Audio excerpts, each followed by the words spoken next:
Kolkata, on église le Holy Cross. Bon, quand est-ce qu'elle est partie en Inde?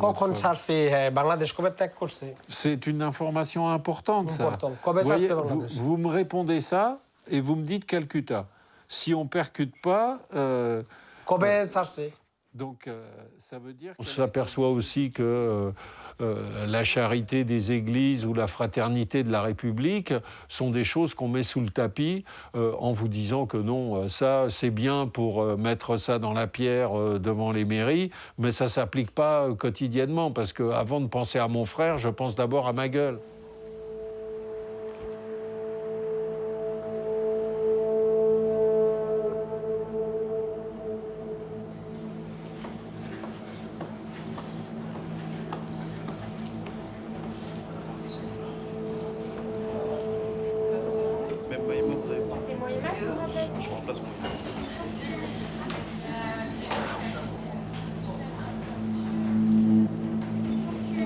Allez-y, ça voilà. Elle est malade, Je m'en vais appeler le... Vous voulez que je signe? Ah, je veux pas.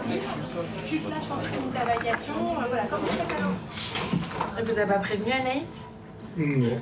Ça a été annulé le 11 janvier. Je vais vous dire, j'ai qui ce matin comme ça, si jamais. C'est du russe, hein? C'était le cas, oui. J'ai Madame Franishkina C'est l'Ukrainien, ça. et Madame Solimakova, en russe tchétchène. Non. Ok, merci. De rien. Bonne journée. Au revoir.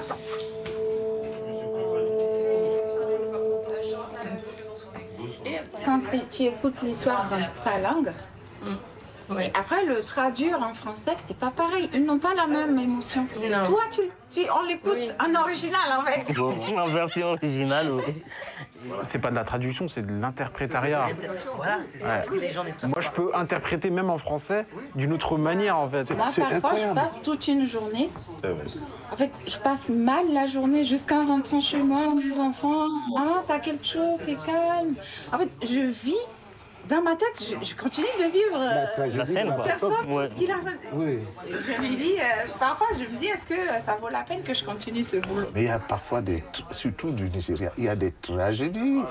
Oui, parce que les filles sont victimes de tellement de choses. Oui, de traite de personnes, non? Ouais. C'est généralement des filles. Dans la prostitution et tout. Vous voyez le parcours. Des jeunes filles. Quelqu'un qui arrive finalement, se retrouve avec un enfant, peut-être dont elle ne connaît même pas le père. Et Je tout crois que ça continue ici aussi, en France aussi. Oui, bien sûr. oui. Ça, Oui, oui. Donc c'est... J'avais vu des documentaires Comment sur ça. cette femme est partie, qu'est-ce qu'elle a connu comme étape? Non, vous avez envie de pleurer.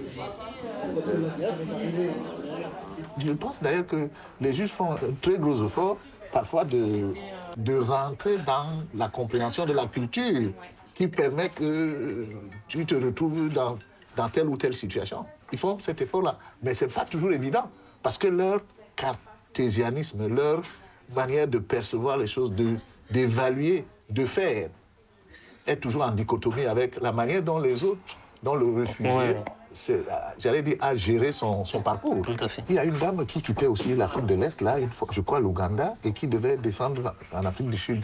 Bon, elle était fatiguée, elle s'est endormie. Il y avait justement un conflit familial aussi. Elle s'est endormie dans le bus. On lui demande les villes qu'elle a traversées. Mais elle était incapable de le dire. Voilà. Parce qu'elle dormait dans la culture occidentale. Tu dois te rappeler tout ça. Si on te réveille, on te dit tu es arrivé à Austin, quel jour, tu vas donner la date. Mais nous, on n'est pas habitués à gérer. Alors, à plus forte raison, quelqu'un qui vient du village. Ils n'ont pas le sens du détail.